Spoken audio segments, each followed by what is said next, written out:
Without proper balancing, three-cylinder engines tend to suffer from significant vibrations.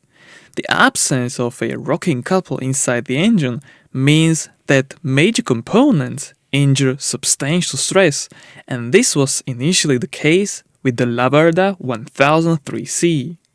While it was designed to have an even firing order, engineers addressed the issue of breaking crankshafts by introducing a unique solution.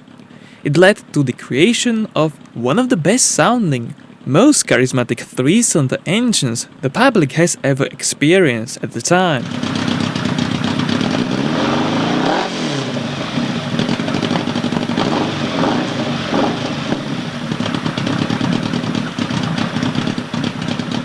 In the 20th century, three-cylinder motorcycles were a rare sight. However, with advancements in modern technology, they have become much more popular, allowing for precise tuning and optimization. The Japanese two-stroke V3s and British T-plane E93s are among the few sensible modifications this cylinder configuration has seen. Another notable example emerged from Italy, driven by the need for increased reliability.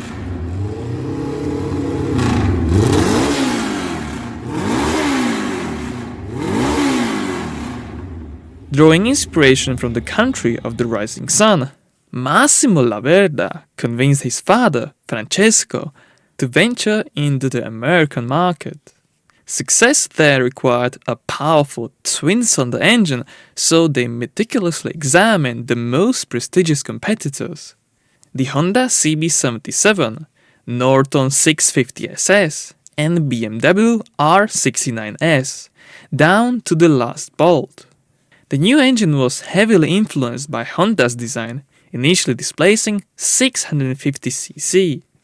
At the last moment, it was increased to 750cc, and it was selling like hotcakes.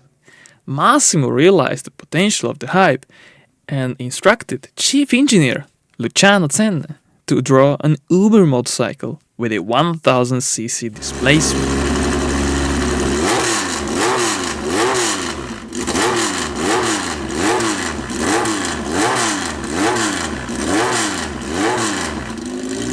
With the first concept introduced in 1969, the brand new Laverda 1003C was designed on the Laverda 750 architecture. It used cylinder dimensions of 75 by 74 mm of the pre-production 650cc variant, resulting in an unheard of displacement of 981cc. Along with the Kawasaki Z1, it was one of the first 1-liter bikes to be made for the public.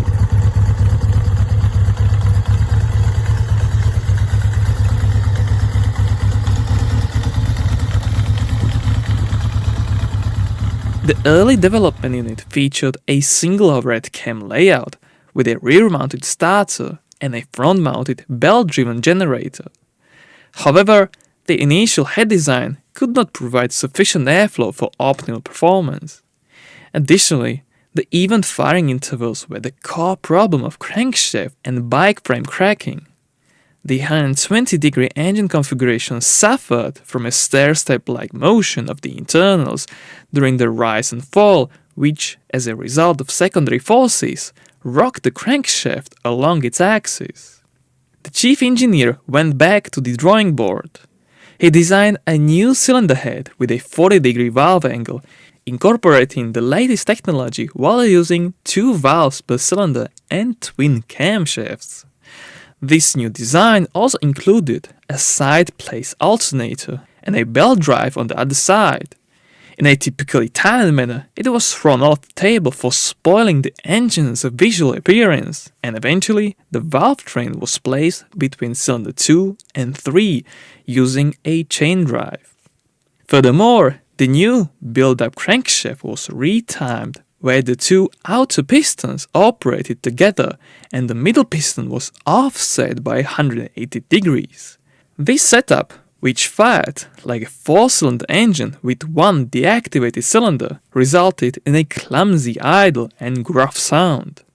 Basically, he made the firing harsh to cure its violent secondary forces.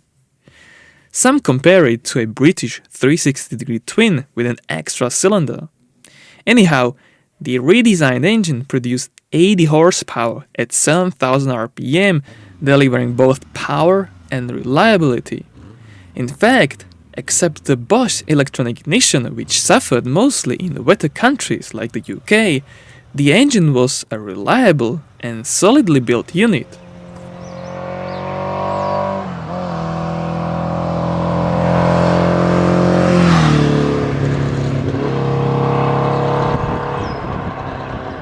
Many components were similar to those of the 750, but very few were actually shared.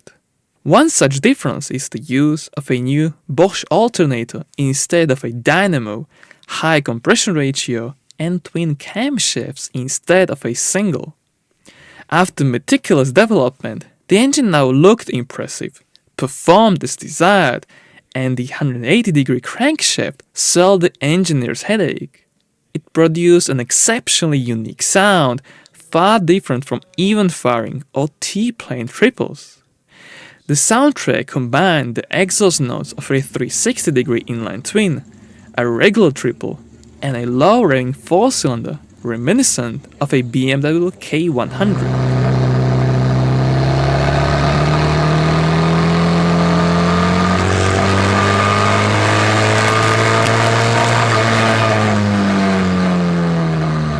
During its lifespan, a British importer, Slate Brothers, thought that the 3C needed a bit more power and sporty handling.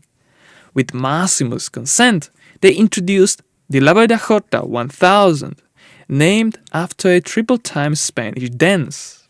Besides new fork yokes, the engine received hotter cams, a free-flowing exhaust, and a 10-to-1 high-compression pistons, unleashing a power of 97 horsepower at 7,800 RPM. In 1982, the engine was redesigned with even firing intervals. This redesign introduced better balance, reduced vibrations, and smoothed the ride. However, according to die-hard enthusiasts, some of the original character was lost.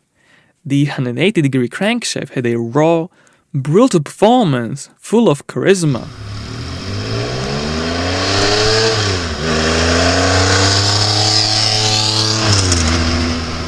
The final prototype was introduced in 1971 at the Milan Motor Show, and the production lasted until 1988, with over 12,000 sales in total worldwide. The 3C was offered in a large scale of colors, received various improvements and modifications throughout the years, and even took place in a number of endurance races, such as Castrol 6 Hours or Bordeaux 24 Hours.